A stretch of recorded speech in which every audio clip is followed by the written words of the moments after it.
Hi there, and in this video I'm going to be showing you how you can easily manage progression.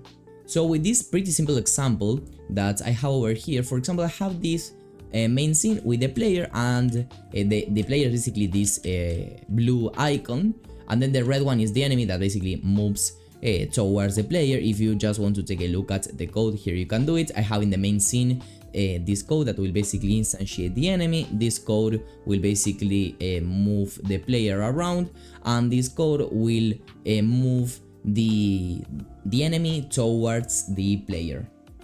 Now, in terms of handling game progressions, there are lots of methodologies that you can follow, and of course some may be better for more complex projects, some may be better for simpler projects, etc. Or you can even come to your own technique of actually handling this.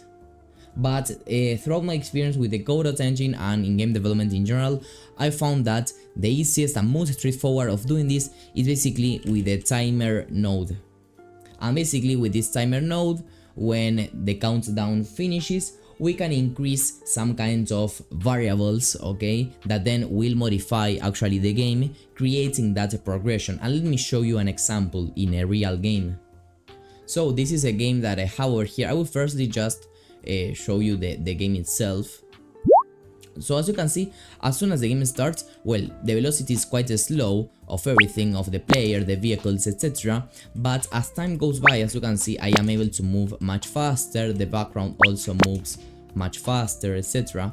So well, there we have the actual progression that we are looking forward to achieving, okay? So once again, this is a pretty simple progression, okay? But this can be expanded as much as you need. And it's basically a time-based progression, but if you need progression based on the number of coins that you have collected, the amount of distance that you have run through, etc., you can adapt this system quite simply. And let me actually show you some of this code so that you can at least understand the very basics of it. I have the timers over here, and one of it is the progression timer. This has an initial wait time and the auto start set to true, so that's as soon as the game starts, this timer also begins. And then I have connected this progression timer, timeout signal, and what I have over here is a system that will determine how much we can progress, because usually in games you can't progress endlessly. You have some limits. You are able to progress, I don't know, 3, 4, 5, 10, 20 times, but you are not able to progress infinitely, because if not, the player would reach a point in which it would be like mathematically impossible or nearly impossible to actually keep on playing. Because if we here kept on increasing the speed of everything, what will happen is that if the player is like pretty good at the game, for example in this case, the vehicles would be moving so fast that it would be mostly impossible to dodge them. So that's why I have implemented here like a level system, let's say. So basically we increase level by 1 every time, and then if this level is equal or more than this max level, we return, so we don't execute this. And well, max level is defined here as a constant. It's basically in this case 5 times is the most that we can actually progress in the game. Then it's going to be clamped to those values. And I actually handle this with a variable progression amount. In this case, I'm going to increase it by 15%. In this case, the only thing that I really need to modify, there are only two things. This is the global speed. I will get to this in a second, but you can probably imagine what this is.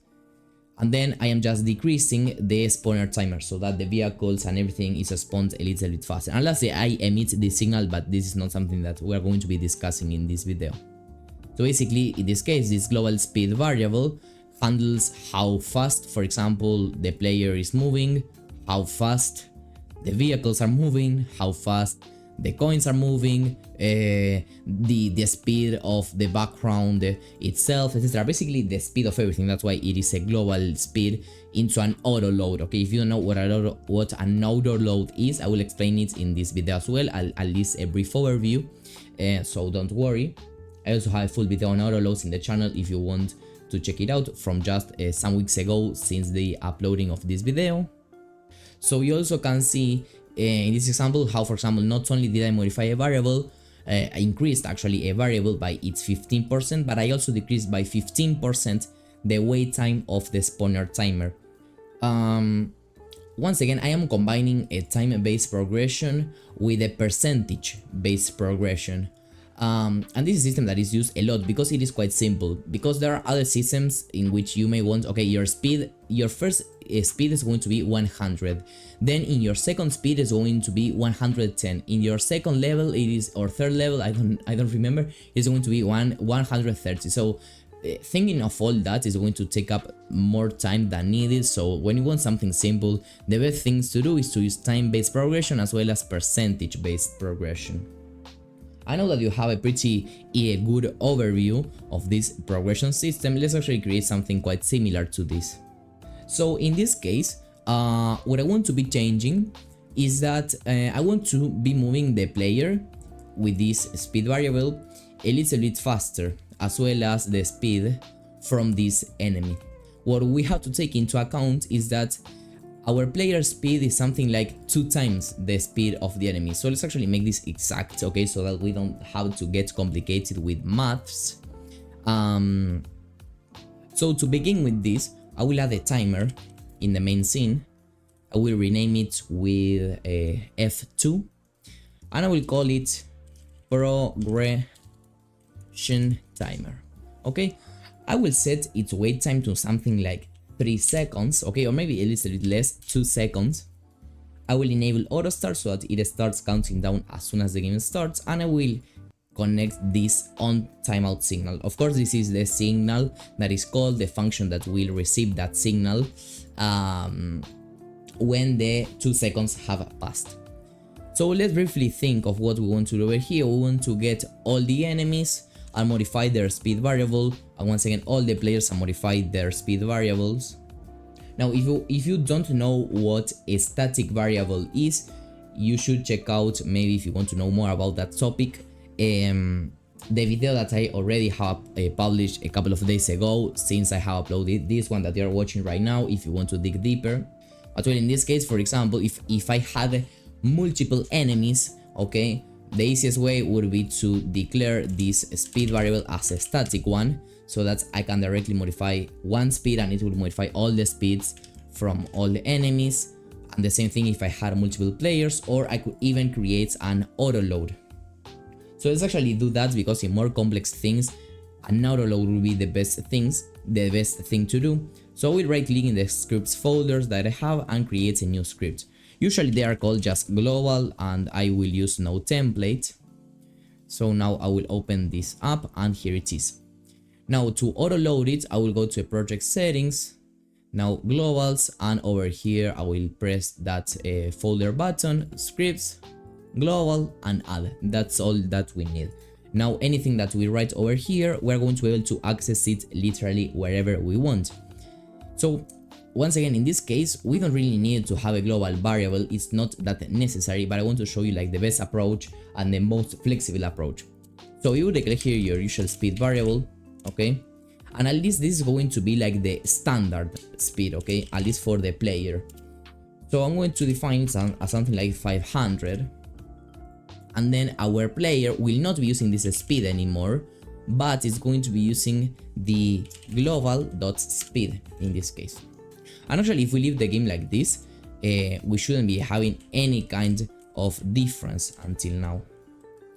The next thing that I'm going to be modifying is that, well, the enemy still has its own speed, and I don't want it to have its own speed. I want to use the global.speed divided by 2 in this case, because remember that I want my enemy to move 1/2 of the velocity that my player has. So well, there we have it. Remember that here, if you really wanted to, you could put this between parentheses. I think that it shouldn't change the maths after all, but well, if you want to make sure that everything is going to be calculated correctly, and also maybe it is easier to read and understand, well, there you have it. And well, the cool thing with this, for example, is that now I can make this speed much more, something like, I don't know, 1500. Okay, and now everything is going to be moving much faster, or I can do the opposite, I can move this much slower. So there we have it, okay. So well, this is the power of auto loads, okay. So now the only thing that we have to do is to actually increase this global speed variable when the timer is out. So I will do global.speed. Okay, but let's make sure to use the corresponding global class. And in this case, I will just multiply it by something like 1.5. So every time it's going to be 50% more than the previous speed. Now remember, the previous problem that I was mentioning is that I will just lower here the wait times to 1 so that you can actually see this. And you'll see that we are going to be progressing like super fast now. And we won't actually have a limit, and there will be a time in which like the players going to be moving super fast, as you can see, and the enemy as well. So of course this is not something that we want to achieve, and right now I cannot even like see where the players are because they are just moving too fast. So that's why we have to actually implement a limit for this. So here I will declare a constant that I will call max level, and I will put it at something like 3, okay? And then over here I will declare the current level, okay? So what we want to do over here is that every time that this happens, I want to increase the level by 1. And then I want to check if level is bigger or equal to max level. I just want to return so that I don't execute this logic. And also here, if you want to modify more stuff than just this global speed, as I showed you, like for example the progression timer, the wait time, and you also want to decrease, in this case its wait time by 1.5, instead of doing it like this, a much better practice would be to have some kind of variable here, progression amount, okay, and do it exactly like this. And you can even declare this at the top of your script so that it is easier to find. You can even create it as an export variable. That is something that you can handle yourself. Okay, so this you will be able to do it as well. But well, here the most important thing is this one. So what I will do is to add 2 prints. So I will put progression, okay, and I will just add here the current level, and before returning I will print no progression, and I will also print the current level. So we should be able to progress a maximum times of 5, so there we have 2, 3, well actually 3, I'm sorry. So as you can see, the third time that we wanted to progress, then we weren't able to progress. Now if actually I set this max level in a way that it is not inclusive, so we don't actually reach that third level, but if you wanted to actually reach that max level and progress 3 times instead of 2, you can just delete that equal sign, and now we should be able to progress 3 times. So progression 1, progression 3, and now we can't anymore progress, okay? If you're serious about leveling up your Godot skills, check out my course. In less than 6 hours, you'll master Godot fundamentals while building this amazing project. Links in the description. See you there.